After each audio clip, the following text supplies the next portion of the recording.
Welcome to this week's episode of JING TV. I am so happy to have the lovely Anne-Marie with us talking about sports and event massage. And it's really important. This is one of the things people come to us all the time at JING and sort of want to know how to massage at events. And actually Anne-Marie is quite an expert in events. So I'll let Anne-Marie tell you a little bit about herself. Okay, so I do have a back history of event management, not massaging at events, but actually organising the events themselves. So I've done all sorts of events, from lovely small scale events for arts organisations to some of the really big events like managing stages at Glastonbury and all sorts of incredible events all over London. Yes, I've done events for the Brighton Festival, and I used to be the festival manager for White Night in Brighton and the Brighton Japan Festival and others. Yeah, so it's great. So Anne-Marie's part of our team now, and she helps us with our event planning and also taking care of the student body. And so we thought it would be great to get a little bit of her insight about how one gets the massage at gigs. So let's start with actually what kind of places, what kind of events do you think massage is well placed at? Where should people be massaging at? What kind of events? So there's lots of different types of events. You might want to think about offering your services to local charity events. These can often be sports occasions where people are trying to raise money. They're great to get exposure, and people might discover you there and then come on to be really great clients for the future. You might want to think about using your massage skills to go to some of the bigger events that you would like to go to but maybe can't afford a ticket. Is that something like Glastonbury or something? You might want to do it at Glastonbury or Secret Garden. Most events, most big festivals have got a healing area or some kind of sanctuary area. Yeah. And the great thing about working in those areas is often you get to camp in some of the nicest environments at the festival as well, which means that you're not in with the hoi polloi, and you get to have a really, really wonderful experience of the festival and make really great friends whilst you're there as well. Yeah. Other types of events, and these would appeal to people who are really interested in making big bucks, would be to work at the corporate end of the market. So that would be doing massages maybe at conferences or after parties for conferences. There's lots of different corporate opportunities.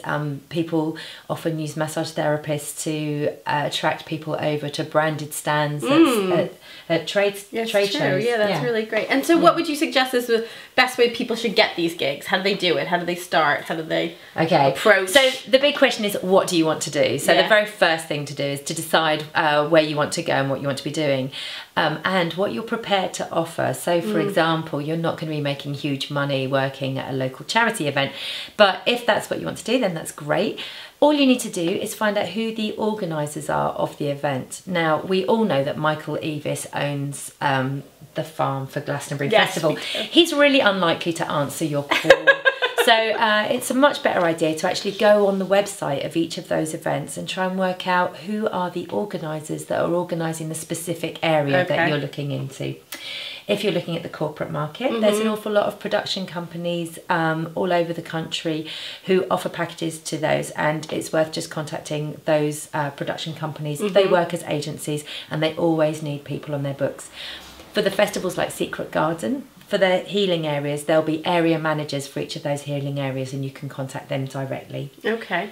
The key... Yeah, what's the key? To unlock the secret of that. The key is timing. Yeah, okay. There's no point in waiting until the sun comes out and then deciding you want to go to a festival. These things get planned months and months, sometimes a year in advance. So you really want to be thinking a year ahead of yourself. Once the festival has finished for that year, then you might want to think about getting in touch with them for next year. You know, really, really working ahead. So I would normally say that you should start approaching people in December for the summer of next year and have everything in place. All right. And what do they need to prepare to approach? Okay, so festival organisers and area managers are overwhelmed. They're always too busy. They never really have time to talk to anybody. They are not very interested in talking with you in working detail. It out. They don't want to work it out with you. They want it given, right? Yeah. They want you to approach them. They want you to have a form or a technical specification, and on that they want you to tell them how much space do you need, how many people are in your crew, do you need water, do you need power. They want to know if you need vehicle access, if you need any parking. They want to know or everything. That's really great. So they don't really want to care about actually what massages you're doing. No, they right. don't. So this is the other side of it. No, they don't care if you're going to be poisoning people. No, but they do. Which brings me on to something else. You also need a risk assessment, and that is something which is really easy to work out. You can look online and get you can get blank risk assessments that will help you. What about cover it? You need PLI, public liability insurance. So if you create a little document folder, so you've got at your fingertips your public liability insurance, your risk assessment, and your technical sheet, and then you can say to the event organizer, I've got all of these things, send it to them. Then they're not having to chase you. The event organisers hate it when they're having to phone people over and over again, because you won't be allowed to do the massage unless you have these and you things have to be place. proactive, and I think that's really hard for massage therapists, because they feel like this is their art, this is the work, and they don't want to be too pushy. But actually you have to remember these are big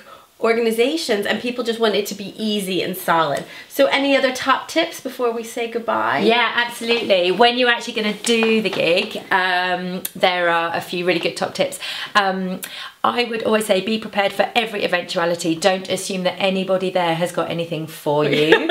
So if you make sure if you need to bring a structure, make sure if you need to bring your own water, make sure if you need to bring everything. Wellies, you need clothes, take snacks. Allow twice as much time as you think for everything. Just get access and breakdown. Access and breakdown.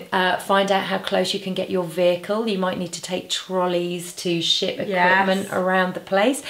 You might also want to think about she's got a little note there. I have, and it's all there. Take all your documentation with you, everything, all the emails, because don't assume that the person on the gate will be the person that you've already spoken to. So have everything with you. You are unlikely to see the organizer that you've been dealing with. Okay, and if you turn up and you say, oh, I'm supposed to be in this area, and actually there's 3 different healing areas, then make sure you know where you're supposed to go. I would also say enjoy yourself, get what you want out of it, and make sure that you follow up at the end, a week after the event, follow up and say thank you very much and how much you enjoyed it. Great, and I'd also say get your contacts to be able to follow up with people that you treat, so you can make it a good business opportunity for you. All right, so thanks so much. Thank you for being here. Oh, it's been a pleasure. And we'll see you soon at JING. Get involved with us on Twitter and Facebook, and there's a lot of questions I'm sure people have to can answer for each other. So thanks so much.